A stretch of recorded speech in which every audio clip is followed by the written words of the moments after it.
So if you start to understand the moments of inclusion and exclusion and how people want to feel included, then you can begin to build an understanding. Okay, here's the moments of exclusion. How can we take these moments and these people who feel excluded and create ties and rituals that will knit them together? And that really is important about the office. It goes into how we design the office, how we think about, where we put furniture.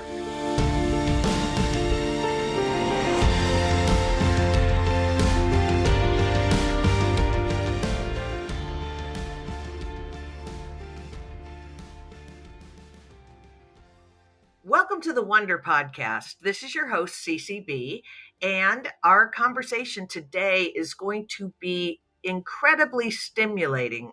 There is a guest bringing a set of information and knowledge to us today, which will increase our awareness of what goes on in the people aspect of our work, but also bring us some concept around tools that might be deployed to help us create more welcoming, inclusive spaces. I'm delighted to welcome Melissa Fisher, PhD, but I'm not going to call her doctor, to our ONEder podcast today. Melissa, thanks so much for joining. Well, it's wonderful to be here and have an opportunity to talk with you again. All right. The first question that I have for you is, since you're representing cultural anthropologists, help us understand the definition of cultural anthropology. What does that entail? Sure. Well, cultural anthropology started out as a discipline about 100 years ago. And one of the key foci of cultural anthropology is the study of culture, right? And what is culture? There are lots of definitions and debates amongst cultural anthropologists, but one useful way of understanding culture is that it's a system of values, ideas, beliefs, and rituals that shape a particular given society or a given workplace, right? So it's about sort of what are the symbols and ideas when you take it in the context of the workplace that shape, for example, financial culture, right? And so anthropologists study culture on the one hand, but they also have a methodology that they bring to the table, which also had its inception at least 100 years ago, which is the notion of what we call ethnography, or really what is fieldwork. So, what is fieldwork? Essentially, fieldwork is the idea of participant observation, right? So you both participate in the given culture, but simultaneously you observe it. You try, in the words of Clifford Geertz, the father of cultural anthropology, to step into the shoes of the people that you study to understand their worldview, how they see things, how they understand themselves as women or as gender fluid beings, how the culture shapes their understanding of themselves in relation to their family, to the workplace, to their ideas about the future. So it's a very sort of holistic discipline that tries to understand the culture of people, how culture shapes people, how people in turn shape culture, and it does so from the notion that hanging out, which is a totally other, like more colloquially a word of field work. It's like, go to the coffee clutch, go hang out, go to a ritual. You don't only just sit in the synagogue in the, seats, but afterward when there's like, there's kiddush and people are like going around and with wine. I mean, really try to understand the everyday life of people. What is it like to be in a given culture and space and place? Perfect. Okay, so we have the study of cultural anthropology and the kind of the drivers and the tools that professionals in the field utilize. You have a very long history of working with different groups, bringing that cultural anthropological perspective to what's going on. So I'd love to have you step back, maybe, I don't know, 30 years, help us understand some of the work that you've done that's gotten you to where you are today. Sure. So when I was in graduate school back in the 90s, which is about 3 decades ago at Columbia University, which, by the way, is one of the first anthropology departments in the nation, created by Franz Boas, one of the fathers of anthropology, I became really interested in studying contemporary work life. And that was pretty unusual in the context of what anthropologists were studying to some degree in the 90s. But I thought it would be really interesting to study Wall Street. I was up at Columbia. Wall Street was, a subway away, whether it meant taking the subway all the way down to the financial district or Midtown, where some other firms were. And I wanted to understand sort of what is the culture of finance, what is happening. But I wanted to understand a specific group within financial culture, which was looking at women, but not just looking only at women, but the very first generation of women who came onto Wall Street. And those women came onto Wall Street in the late 60s, very early 70s. And they really were the first women to become professionals in what was, as you probably know, a very white, a very male dominated space of work. And I wanted to trace their histories because by the time I met them in the 90s, they had been on Wall Street for some time, and in some cases had begun to break the proverbial so-called glass ceiling, right? Which meant that they were the first women to be promoted to, say, managing director. So that project was really long in the making because I wanted to figure out, like, how can I trace a community? So it wasn't a community that was a so-called community like a Balinese community, for example, but a community or a cohort or a generation of women as they moved over time in the context of Wall Street. So the project really looks at their careers, their networks, but it also traces how they changed over time from being pretty young people, right, in their 20s, coming onto Wall Street.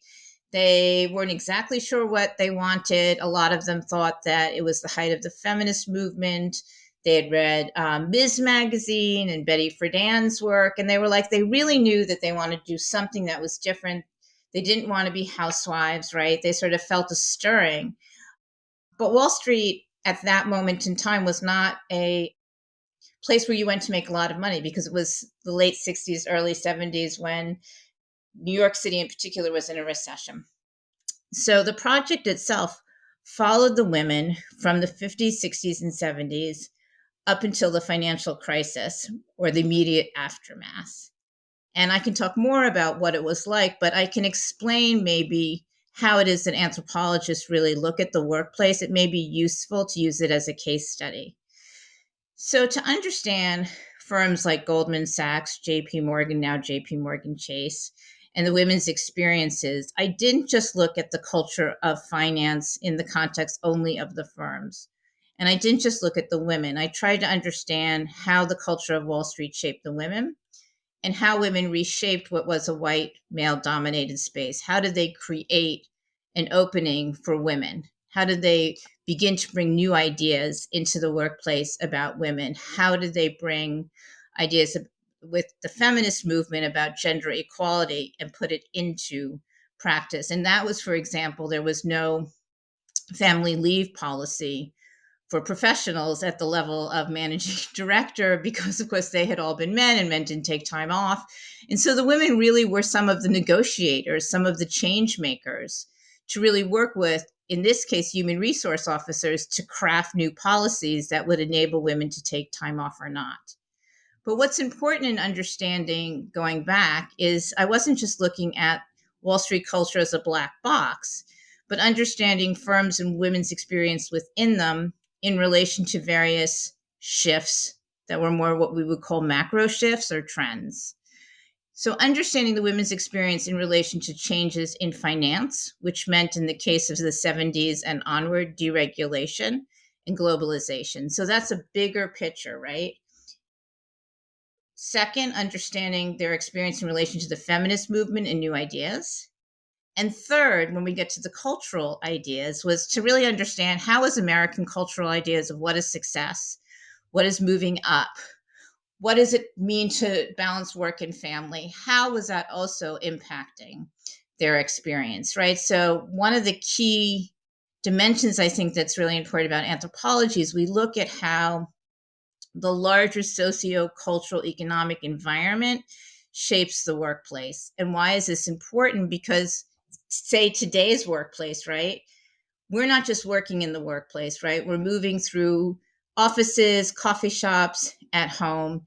And the COVID experience, if you will, like this huge disruptor, made a lot of people who were kind of used to commuting, kind of taking certain things for granted about the workplace, going in 5 days a week, began to really open up and create a more public cultural conversation about what is work, right? What is the meaning of work? What is the meaning of work to me? But also, what is the meaning of work more largely, and create a cultural conversation that is, of course, deeply impacting the workplace and creating a set of discussions and sometimes debates about who should be in the office, who wants to be in the office, and we can talk further about that. But I used the case study of the Wall Street Project to show that anthropologists can really look at the workplace, but put it into context, right? Right. I want to stop you there for a minute, Sure. because you introduced also the globalization and the nature of the external factors that might have an impact on culture. And I know you've done work internationally. What were the focuses, if you will, of that kind of work, and what did that bring to your perspective at this moment in time? Yeah, so that's a really good question. There are two projects that I did that I can talk about. One was looking at sustainable fashion designers who were working in Berlin. And the second was in the context of looking at international women's groups. And I'll talk about the latter for a minute. One of the things that's really interesting in the context of globalization and transnational corporations is that we don't just live in, for many of us who are knowledge workers, we're not just working in one city, one headquarters, right? We work for these global companies, and there are a lot of global or transnational institutions, whether they are the central banks or Davos or any kind of entity, right? Or the United Nations. So that's really interesting because the question for anthropologists will be, how do you study across cultures or across spaces, right? How do you study a global corporation, even like a Wall Street firm, which is not just headquartered, obviously, in New York, but Tokyo and so forth. But I've been really interested in, as women have moved up the corporate ladder, the spaces in which women leaders come together throughout Europe. So, one of the questions I have had is, how do women, again, this is a lot of gender work I'm talking about, but that's been sort of the focus of my work up until about 5 years ago. How do women create alliances with each other at conferences and institutions like meetings? And so I went to one meeting for a group, and sometimes I keep them confidential, where it was really about women's leadership. How do we change the world? How do we change, the workplace? And I was interested in how people came together to create a sense of themselves, not only as New Yorkers or Americans, but really as what we would call sort of transnational or an international set, for lack of a better word, elites, right? Sort of, how do we begin to think of ourselves as a group? And that's important in the context of women. Why? Because traditionally, and even historically now, there have always been spaces in which powerful men meet together, for example, in the context of Davos or where have you.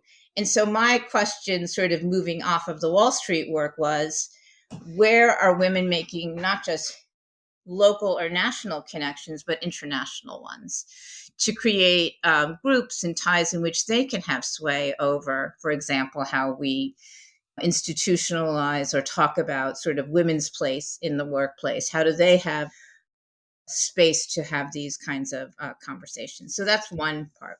So I'm teasing out some of what I'm thinking about the experiences and the knowledge that you have and the paths that you take to help organizations or to help cultures or communities kind of define themselves. So you start to see, because as I'm sitting there thinking about the international aspect, many of our workplaces today are, not only are they shifting, and we'll talk about this, the shift to the more hybrid, so how do you draw it together, but the sense of belonging that you are addressing, and almost in the ethnography component, how do all these different groups how does a culture create belonging for multiple groups?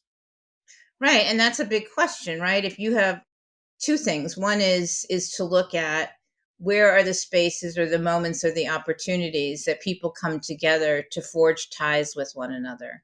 How do people create and forge a common worldview, right? What are the kinds of workplace rituals that people either bring from the past or create in the current moment, right? To begin to foster community and a sense that we belong, a sense of loyalty or allegiance or belonging, right? And connection. I mean, in some ways, that's why the office or happenings within the office context or a physical context become really important. Maybe not all of the time, but an opportunity for people to be in one place. And it makes sense that, people create ties with one another through engaging in common activities, feeling that they're sharing stories, that they're able to communicate with one another, that there's some sense of not so much I as the individual but a sense of we the collective. And it's very, very difficult because there are differences in terms of gender, in terms of race, in terms of culture. So the issue is really when you get to talk about, maybe everybody doesn't share a common corporate culture or world work culture. And so the anthropologist really needs to tease out to help organizations understand if you want to give in culture and you want to strengthen it, why don't you understand at the current moment who is sharing culture, under what conditions, when do they feel included, and when do they feel excluded? So that's more of a starting point.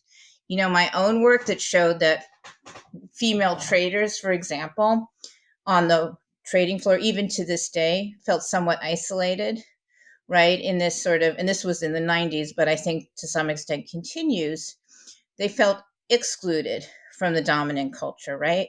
So if you start to understand the moments of inclusion and exclusion and how people want to feel included, then you can begin to build an understanding. Okay, here's the moments of exclusion. How can we take these moments and these people who feel excluded and create ties and rituals that will knit them together, right? And that really is important about the office. It goes into how we design the office, how we think about, where we put furniture, what kind of furniture, the lighting. Do we create, certain kinds of spaces along, for example, a stairway where instead of it just being a stairway, there's a place where there's, I've seen one recent firm which I just loved, which was, it's a wooden stairway and they're comfortable pillows that are sort of aqua and pretty. And you can almost see, like, well, maybe I'll just sit there, right?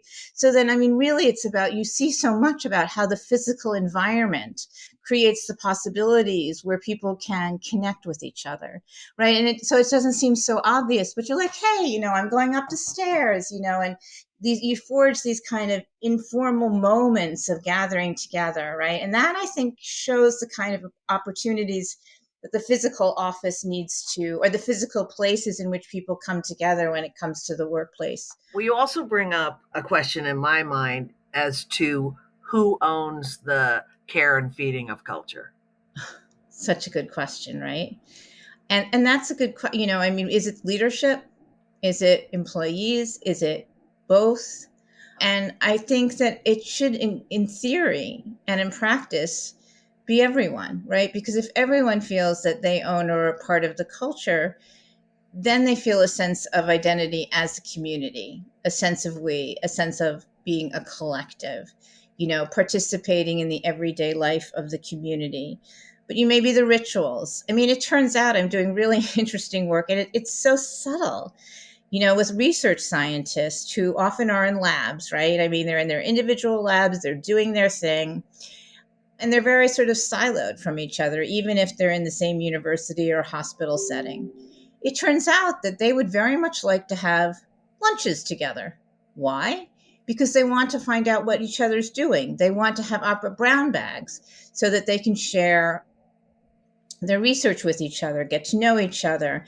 They want to receive emails or some kind of message if, somebody gets an award. These seem like really sort of small, trivial kind of micro things, but it's fascinating. I mean, these are the spaces, the minutia that can create a connection to, oh, we have a common research set of ideas, right? We are all scientists in this particular case, right? We all care about, and it shows that it doesn't necessarily entail scientists in this case, but you could take other workers like leaving the lab every minute.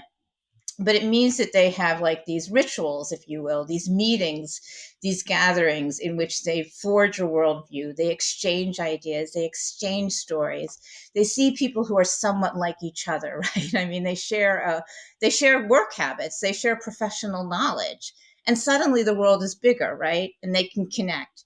And this is not a small thing. This is about creating a common identity, but also the possibilities of, oh, so and so is working on X and I'm working on X. Let me work on X, right? So then you have collaboration that begins in those kind of informal moments, hearing about something, right? Then you maybe have common conversations about, a new finding, and you have somebody link it to somebody, and that's where innovation and creativity happen. So it's really important to not only have a sense of connection, but a sense of these are the places where I go to be accelerated, excited about work, right? Like thrilled about it. Like this is very cool. And then you leave it and you have you're skipping, or I mean that's like an over exaggeration, but you have excitement and energy, right? And you bring it back. And I think some of the new findings is about work and hybrid work. It's not necessary to have these be in the office all the time or be in these things, but it's like how that sort of excitement, that energy, that knowledge can then be built, refostered, rebuilt in the hybrid environment, right? I mean, it really is a kind of snowballing effect, and I think it's really, really important. So you said over the past 5 years, your work has shifted a little bit more towards a different focus. And what describe a little bit more of that work?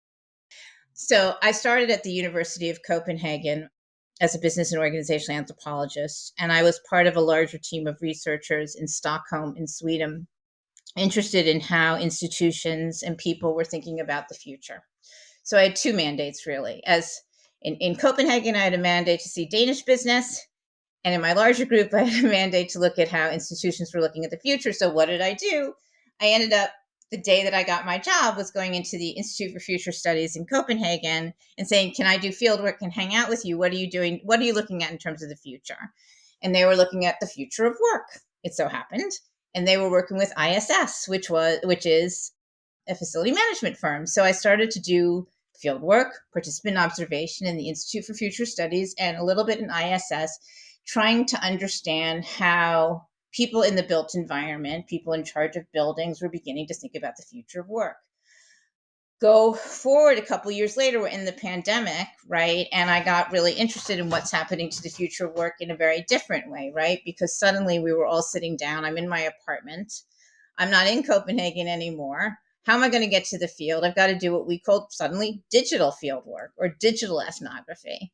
So I spoke to my Copenhagen folks and started to do a much broader project, which was talking to people and experts in the built environment, broadly speaking, architects and others, to suddenly understand what they were experiencing, what their firms were doing when we were shut down initially. And then, of course, in the subsequent years afterwards, or the more current moment, how we've moved to primarily hybrid forms of work, remote work, and so forth. So the project has really looked at these shifts over time, right? And different experts' views and ideas.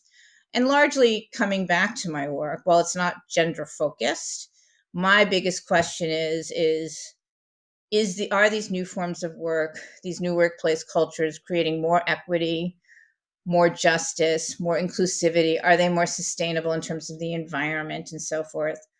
Or is there a kind of reproduction or a strengthening of different forms of inequality or forms of inequality that still existed? For example, take gender inequality. Again, I'm writing a report about the return to work amongst women and underrepresented populations on Wall Street. So I'm thinking about this. I mean, with the return to work, what's happening to women who've been caregivers, right? So I've talked to women most recently who are like, well, I was working a gazillion hours on Wall Street, but during my commute in the car, I was able to take care of stuff. I could talk to people, my commute back, and simultaneously, I'm taking care of my daughter who's in college, who's had some problems because of COVID. I've got a parent who just had to go into senior living. I'm really, really stretched to the limit. It's really helpful that I don't have to go into the office 3 days a week, right? I can somehow like manage. I mean, I'm stretched, I'm stressed, I'm going, then the question is what's going to happen to those women, those caregivers, if and when they have to go back to the office, as some firms are mandating 5 days a week, right? What will happen to care? Not that I think that, and of course the issue is, why are women doing the bulk of the caring? That's a whole other, cultural kind of question, right? So, so I think the what we wanted to hear from you, which we're hearing, loud and clear, is the amount of vision that you have across multiple entities within any cultural community, collecting the rituals, the beliefs, the importances, the critical elements of what makes them feel well, to function just in general, but to feel good in that space. So, in your work today, working with organizations, who do you come to? Who brings in Melissa Fisher, cultural anthropologist, to work on? And I can make some obvious guesses, but I'm going to ask you to tell us. Yeah, so I've been in the consulting space working with different institutions since 2001.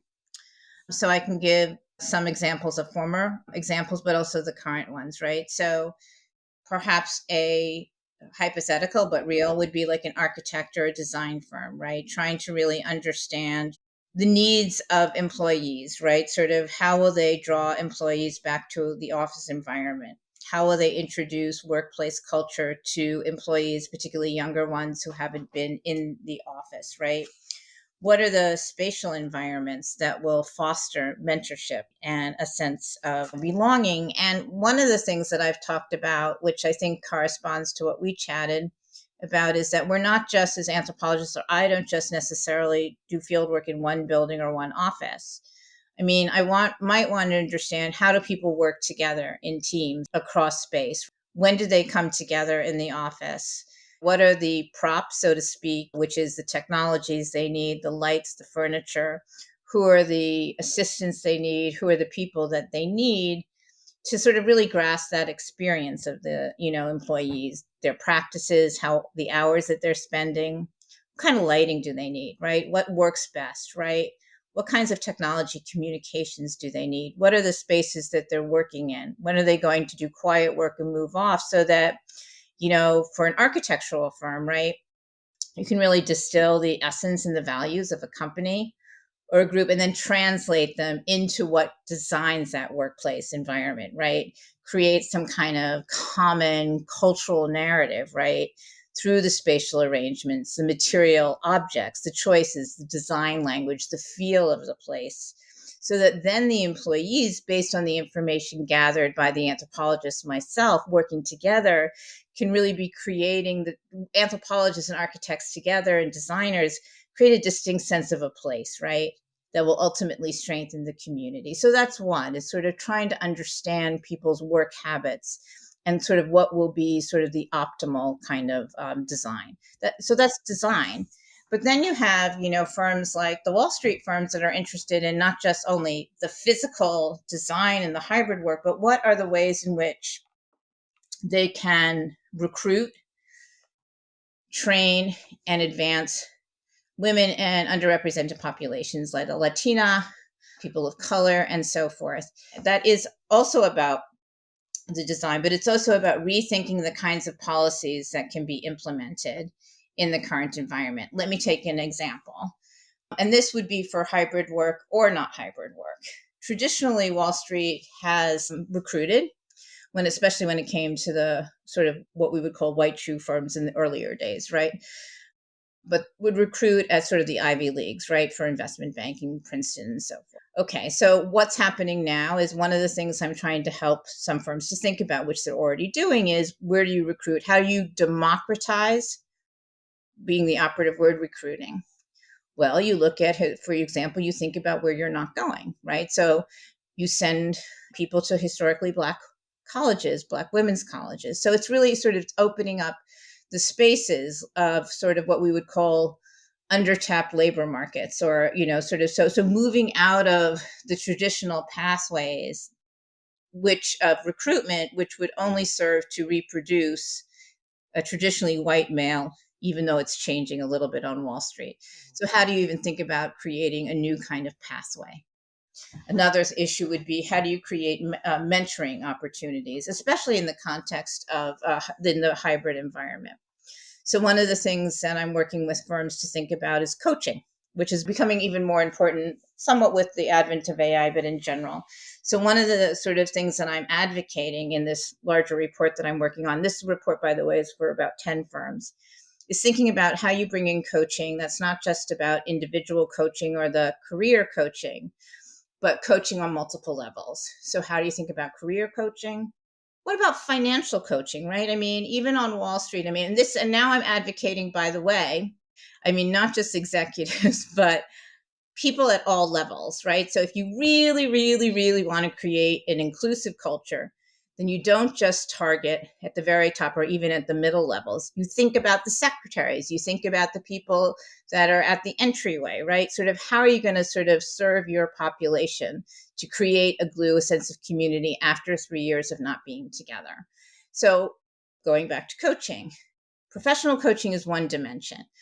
Coaching about, and of course this has to be private, your finances, right? People have gotten very worried. People were out of jobs for a while. The economy is tough. I mean, yes, if you're high up in finance, you probably have much more, you definitively have much more of a financial privilege and cushion, but you'd be surprised at that level there are concerns too, right? Their kids to send to college, whatever. So the financial part, how do you anticipate having, an elderly parent who will need these things? That's really important. Why? Because people have been under a lot of mental stress, right? And so this is to the benefit of the firm, right? If you don't have somebody like the woman I was referring to, who's a sandwich generation, if you have somebody kind of helping you, that's a big difference. Lastly is sort of the more wellness, right? We're talking about physical, mental wellness as a coach. So you can have 3 different kinds of coaches, but then it's like, okay, one of the things that we found, and I should say that the person that I've had very important conversations regarding this is DJ Castro, who's at Synchrony. So I want to give him, a shout out, because what they've done, which I think is really important, and I recommend to the firms that I'm now working with, is the idea that you also have coaches that look like you, that are like you. So a woman of color would be often voiced, I would be much more comfortable having a coach who's a woman of color. So what is it that I've done? I have spent 2 years, and sometimes it's only a week, trying to understand the experiences, the issues that particular individuals experience in the workplace. And that can be sort of feelings of exclusion on the trading floor. So it's a very physical sense of exclusion, feeling that they can't get to work because of commute. So it's all encompassing. Taking all those ethnographic findings, distilling the themes, the issues, the patterns that we see, and then coming up with, depending on the client, a set of recommendations, workplace strategies. It can go from soup to nuts. It can be about the design of the workplace to policies. So I think in the end of the day, anthropologists, because they are such a holistic discipline, we started off looking at the entire culture, kinship, family. I'm talking the 100 years ago. We're doing the same. We see things in the broader landscape. We do not look at things that are siloed. It's not just looking at technology. It's not just looking at people. We have my colleague Gillian Tett, who was up until recently the editor of the Financial Times. She calls it, she's an anthropologist, lateral vision. It's connecting the dots across. And this is so important in a hybrid work environment where you can't just look at the workplace. And then it's coming up with the analysis. It's not that it's qualitative data just sort of out there. It's a systemic way of looking at data, analyzing, understanding the deep structural, cultural, economic phenomena that are impacting people's experiences, and coming up most often, not just by myself, but in conjunction with leaders or employees, with a set of recommendations. The latter being important because I'm an advocate of collaboration, collective working. For example, I'm not a complete expert. I have not been an architect for 40 years, but I can understand and talk to architects. How can we? I'm very interested. This is one of the biggest parts of my own current work.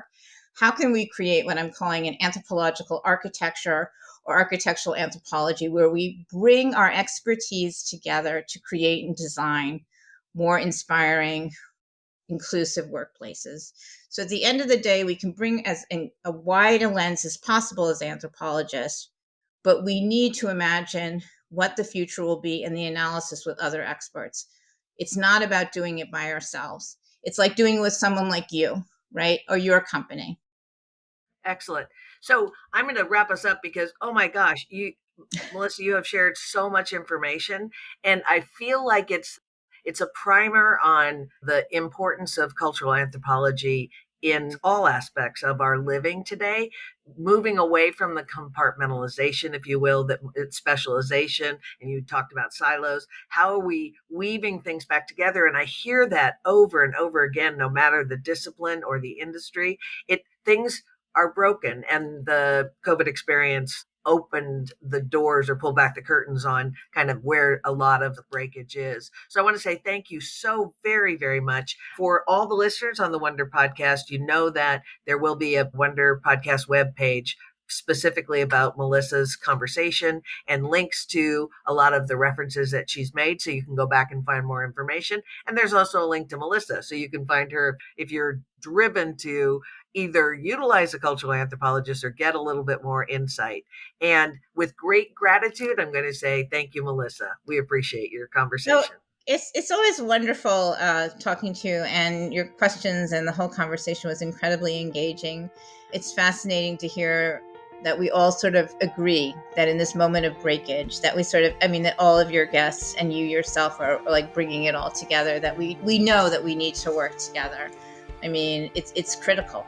It's Yeah, just critical. perfect. Let's go forward and work together. I love it. Thanks for listening to the ONEder Podcast.